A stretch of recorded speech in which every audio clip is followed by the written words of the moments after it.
பவுல் பக்தர் பிலிப்பியருக்கு எழுதும் போது பிலிப்பியர் கடிதம் 2ஆம் அதிகாரம் 5வது வசனத்தில் கிறிஸ்து இயேசுவுக்கு இருந்த மனதை நீங்கள் கொண்டிருக்க வேண்டும் என்று கூறுகிறார். கிறிஸ்துவின் மனது என்ன? அது அன்பும் விசுவாசமும் எவ்வளவு நம்பிக்கையுடன் இருப்பது என்பதையும் குறிக்கிறது. தந்தையான தேவனுக்கு இயேசு பிரபு எவ்வளவு நம்பிக்கையுடன் இருந்தார். நம்பிக்கையும் விசுவாசமும் அதேபோல் கீழ்ப்படிதலும். இயேசு இறக்கும் வரை கீழ்ப்படிதலை காட்டினார். பரிசுத்தம். இயேசு பிரபு எங்கும் பாவம் செய்ததில்லை.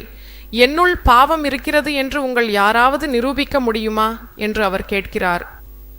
பாவம் இல்லாதவர் எவ்வளவு பெரிய தியாகம் செய்தார் என்பதை பாருங்கள். இயேசு பிரபு தன் உயிரையே பலியாக அளித்தார். அதன் பிறகு அவர் தன்னை முழுமையாக அர்ப்பணித்தார். பரலோக பிதாவின் சித்தத்திற்கு முழுமையான அர்ப்பணிப்பு என்பதே இதன் அர்த்தம். தந்தையான தேவனுக்கு அவர் தன்னை அர்ப்பணித்தார். மேலும் கிறிஸ்துவை போல நடந்து கொள்வது என்றால் அது இரக்கமுள்ளவராக இருப்பது. நோயாளிகளை பார்த்தபோது அவர் காட்டிய இரக்கம், வறுமையில் இருப்பவர்களை பார்த்தால் இரக்கம், பிச்சைக்காரரை பார்த்தால் இரக்கம், இறந்தவர்களை பார்த்தால் இரக்கம், பேய் பிடித்தவர்களை பார்த்தால் இரக்கம், பசித்தவர்களை பார்த்தால் இரக்கம்.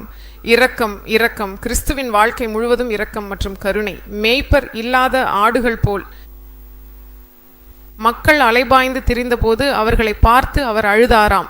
அழுபவர்களுடன் அவர் அழுதார். இயேசுவின் கண்ணீர் அது எவ்வளவு இரக்கமான பண்பு என்பதை காட்டுகிறது. நம்முடைய ரட்சிப்புக்காக அவர் தன்னை தானே அர்ப்பணித்தார், பலியாக அர்ப்பணித்தார். கடைசியில் அவர் தேவனுடைய சித்தத்தை முழுமையாக நிறைவேற்றினார். இதுவே கிறிஸ்துவின் இயல்பு.